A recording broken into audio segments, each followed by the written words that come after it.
এমনি ফিরাই দিতে হয়।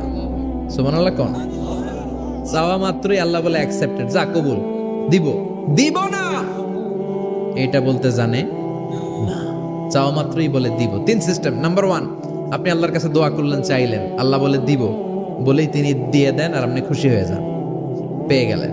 নাম্বার টু, আপনি আল্লাহর কাছে দোয়া করলেন, চাইলেন, তখনও আল্লাহ বলে দিব, তবে এখন না, সবুর, একটু পরে দিব। কখন দিলে আমার জন্য ভালো, আমার চেয়েও ভালো জানে কে,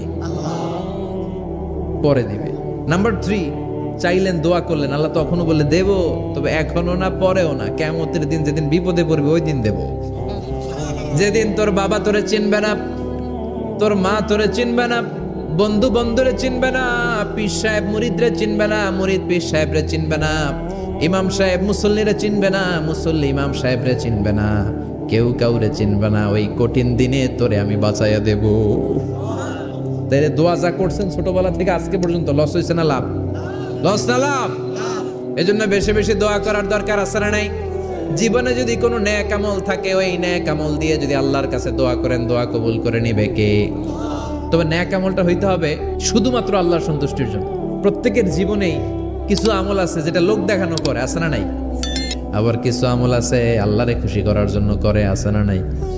রাত্রিবেলা যাচ্ছেন, কেউ নাই, রাস্তায় হঠাৎ দেখলেন মসজিদ, পাশে লেখা বড় করে দান বাক্স, পকেট থেকে কচকচে 1000 টাকার নোটটা ওইখানে ঢেলে দিলেন দান বাক্সের ভিতর। কেউ দেখে নাই, দেখছে কে?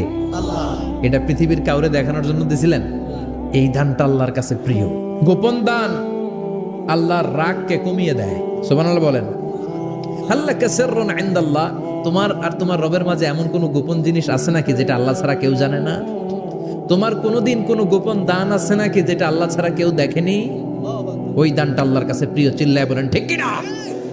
এরকম কোন গোপন আমল দিয়ে যদি আপনি আল্লাহর কাছে ওসিলা করে দোয়া করেন, আল্লাহ ওই কঠিন বিপদের দিনে এই আমলটা করছিলাম,